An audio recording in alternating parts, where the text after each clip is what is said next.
Você sabia que Deus conhece o coração humano sem sequer ele existir?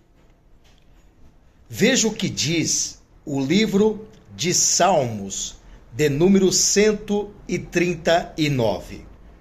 Versículo 15 e o versículo 16 estão escritos assim: os meus ossos, é Davi dizendo sobre a onisciência de Deus, os meus ossos não te foram encobertos, quando no oculto fui formado, e entretecido como nas profundezas da terra. Os teus olhos viram o meu corpo ainda informe, e no teu livro todas estas coisas foram escritas, as quais iam sendo dia a dia formadas, quando nem ainda uma delas havia. O que o rei Davi, que aqui ele não era rei, mas ele está trazendo uma mensagem sobre Deus que já havia conhecido ele antes mesmo de ser formado no ventre da sua mãe. A palavra entretecido quer dizer formação no ventre. E a palavra informe, no versículo 16, fala da fase inicial de uma criança quando a mulher está nas primeiras semanas gestante. Isto quer dizer que Deus já tinha um plano para Davi. Davi, que se tornou rei de Israel, ele era pastor de ovelhas. Deus tirou Davi de trás do rebanho de ovelhas animais e o fez se assentar no trono de Israel como o rei de Israel. Isto mesmo, antes de Davi nascer, Deus já tinha um plano, uma promessa, um propósito para Davi que se cumpriu depois que ele nasceu, se tornou um jovem e depois um adulto, um homem, e reinou em Israel como o melhor rei de toda a nação e de todos os tempos que Israel teve os seus reis. Mas é interessante que Deus já conhecia o coração de Davi. E Deus conhece realmente todo o nosso coração. No livro do profeta Jeremias, capítulo 17 e o versículo 10, diz a palavra que Deus conhece o coração, ele esquadrinha o coração, isto é, ele examina, ele sabe o que se passa no coração, antes mesmo dele ser criado, como também depois de ser criado. Eu vou te mostrar uma história que é muito interessante, que é sobre o rei Ciro. Este rei, ele era o rei da Pérsia. Houve uma época que Nabucodonosor invadiu Jerusalém por 3 fases. A primeira fase, ele roubou os tesouros, levou alguns jovens para a Babilônia, inclusive Sadraque, Mesaque e Abednego, e o jovem Daniel, e todos esses jovens cresceram no palácio do rei Nabucodonosor. E assim ficou o rei Joaquim como rei de Israel, para que pudesse ali ceder os impostos, as riquezas para Nabucodonosor. Mas Joaquim, ele não quis ceder as riquezas de Jerusalém para Nabucodonosor. Então Nabucodonosor invade Israel pela segunda vez e leva Joaquim para Babilônia, o rei, e destrói e rouba mais coisas que Jerusalém tinha. E aí ficou no lugar de Joaquim o rei Zedequias, que também não deu ouvidos ao rei Nabucodonosor. Então Nabucodonosor invade novamente Israel e assim destrói completamente a cidade, destrói o templo que Salomão edificou, construiu, fere os 2 olhos dele e mata os seus 2 filhos em sua frente.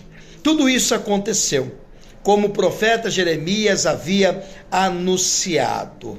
E ali o povo fica na Babilônia, 70 anos em um cativo, 70 anos aprisionado, longe de Sião, longe de Jerusalém. Então Deus tem um plano para libertar o povo da Babilônia. E qual foi esse plano? Esse plano está registrado no livro do profeta Isaías, capítulo 45, onde o Senhor diz assim: assim diz o Senhor ao seu ungido, a Ciro, ao seu ungido. O Ciro é uma tipologia de Jesus Cristo, porque a palavra ungido no hebraico quer dizer Messias, e se a tradução do Messias for para o grego, vai te dizer e vai deixar escrito como Cristo. Então, ungido é Messias no hebraico e a tradução para o grego, Cristo. Além de Deus chamar Ciro de seu ungido, Deus também chama Ciro de seu pastor. Está em Isaías capítulo 44 e o versículo 28, que diz de Ciro: é meu pastor. E quem é o nosso pastor? É Jesus Cristo. Ele não é somente o nosso pastor, como diz o Salmos 23. Ele é o nosso bom pastor, que dá a sua vida em favor das suas ovelhas. Então, Ciro é uma tipologia de Cristo. Deus escolhe Ciro, que é o rei da Pérsia, toma pela sua mão direita quer dizer mão de honra, e diz ainda a ele que daria os tesouros das escuridades, as riquezas encobertas, quebraria as portas de bronze, os ferrolhos de ferros, e abriria todas as portas em favor de Ciro. E ainda que Ciro não conhecesse ao Senhor. Veja só, Deus escolhe um homem que não conhece a Deus, mas Deus conhece a Ciro. E conhece antes mesmo de Ciro nascer.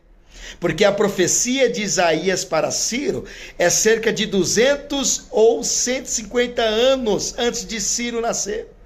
Entre 150 anos e 200 anos, essa profecia foi lançada para Ciro. Que Deus levantaria um rei para ir até a Babilônia, destruir a Babilônia e libertar o seu povo que estava cativo 70 anos. E este rei foi Ciro. E por que Deus escolheu Ciro? Esta é a pergunta. Por que Deus escolheu Ciro antes mesmo dele nascer, como diz a profecia do profeta Isaías, cerca de 150 a 200 anos antes de Ciro nascer? Como diz o salmista Davi no Salmo 139, que Deus havia escrito toda a sua história no seu livro, sem sequer Davi nascer. Por que Deus escolheu esse homem, Ciro, rei da Pérsia, que não é nem rei dos judeus, nem rei de Israel, mas era rei da Pérsia? Porque o coração de Ciro era um coração totalmente diferente. O Nabucodonosor tinha um coração cruel, mau. O que Nabucodonosor fez? Ele invadiu Jerusalém, pegou todos os ouros, a prata, os cálices, as taças, os utensílios, o castiçal que estava no templo que Salomão construiu, levou tudo para a Babilônia. O rei Nabucodonosor morreu. O seu filho Belsassar, uns falam filhos, outros falam neto, Belsassar reinou no lugar do seu pai Nabucodonosor. E o que esse homem fez? Veja só, no capítulo 5 de Daniel, versículo 1 diz: e o rei Belsassar deu um grande banquete a 1000 dos seus grandes, e bebeu vinho na presença dos 1000. Havendo Belsassar provado o vinho, mandou trazer os utensílios, utensílios de ouro e de prata, que Nabucodonosor, seu pai, tinha tirado do templo que estava em Jerusalém, do templo que Salomão construiu, para que bebessem neles o rei, os seus grandes, as suas mulheres e concubinas. Então trouxeram os utensílios de ouro que foram tirados do templo da casa de Deus que estava em Jerusalém, e beberam neles o rei, os seus grandes, as suas mulheres e concubinas. E beberam o vinho, deram louvores aos seus deuses, de prata, de cobre, de ferro, de madeira e de prata, e de pedra. Na mesma hora, apareceram os dedos de mão do homem, escreviam defronte do castiçal, na estucada parede do palácio real, e o rei via a parede da mão que estava escrevendo. Na mesma hora, o rei Belsazzar, filho de Nabucodonosor, viu essas escritas na parede estucada do seu palácio. A palavra aqui escrita no aramaico. A tradução é esta. Esta, pois, é a escritura que se escreveu. Versículo 25. Mene, mene, tekel, parsim. Essa é a interpretação daquilo. Mene, contou Deus o teu reino e acabou. Tekel, pesado foste na balança e foste achado em falta. Peres, dividido foi o teu reino e deu-se aos medos e aos persas. Então mandou Belsazzar que vestisse Daniel de púrpura e que lhe pusesse uma cadeia de ouro no seu pescoço e proclamasse ao respeito dele que havia de ser o terceiro dominador do reino. Naquela mesma noite foi morto Belsazzar, rei dos caldeus. Na mesma noite. E aí, nesse mesmo instante, o rei Ciro com o rei Dário invade a Babilônia e domina toda a Babilônia. E sabe o que o Ciro faz? Liberta o povo de Deus que estava preso em cativo na Babilônia há 70 anos. Pega todos os utensílios de ouro, de prata, de cobre, tudo que tinha na casa de Deus, dá para os judeus, para o tesoureiro deles, dos judeus, e o príncipe de Judá, e manda levar tudo de volta para a casa de Deus. Isto quem registrou foi Esdras. Esdras no capítulo 1 fala exatamente sobre isto. No versículo 7, também o rei Ciro tirou os utensílios da casa do Senhor que Nabucodonosor tinha trazido de Jerusalém e que tinha posto na casa dos seus deuses. Estes tirou Ciro, rei da Pérsia, pela mão de Mitredate, o tesoureiro, que os deu por conta de Sesbassar, príncipe de Judá. Este é o número deles: 30 bacias de ouro, 1000 bacias de prata, 29 facas, 30 taças de ouro, 410 taças de prata de outras espécies e 1000 outros objetos que não se falam. Todos os utensílios de ouro, de prata, foram 5.400. Todos estes levou Sesbassar quando os do cativeiro subiram de Babilônia para Jerusalém.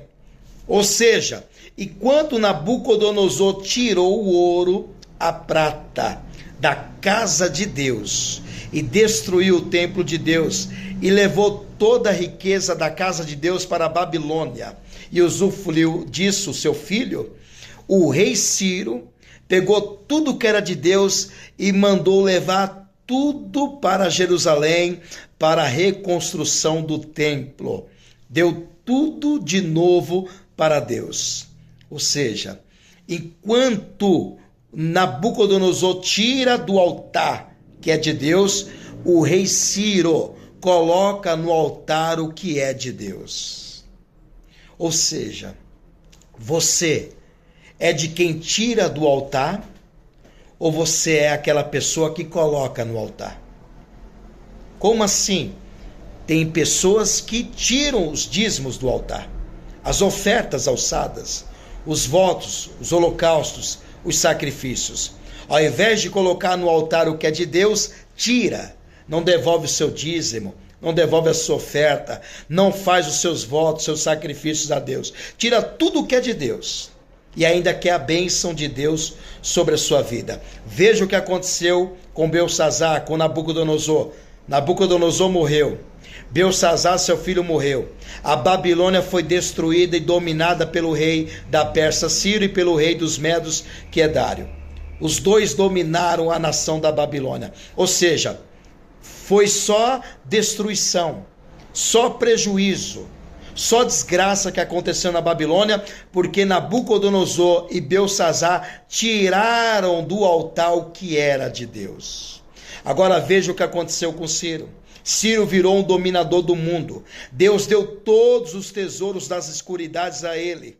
Deu toda a riqueza encoberta a ele. Ciro se tornou uma potência mundial. Se tornou o dominador do mundo, o império. E Deus fez ele prosperar, porque Ciro colocou no altar o que era de Deus. pegou tudo que Nabucodonosor tinha tirado do altar, devolveu para o tesoureiro dos judeus e mandou levar tudo para a casa de Deus e ser reconstruída a casa do Senhor. E Ciro teve vitórias e prosperidade, porque Deus era com ele. E você?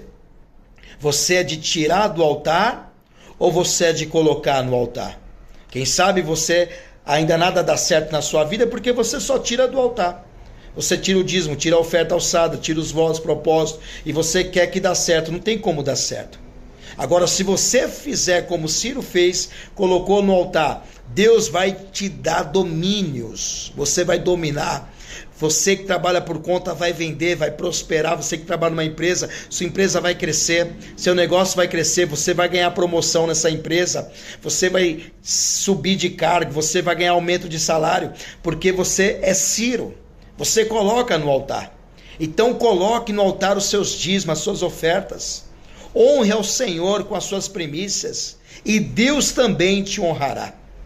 Ouça isto. Seja como Ciro. Coloque no altar, porque Deus vai te abençoar.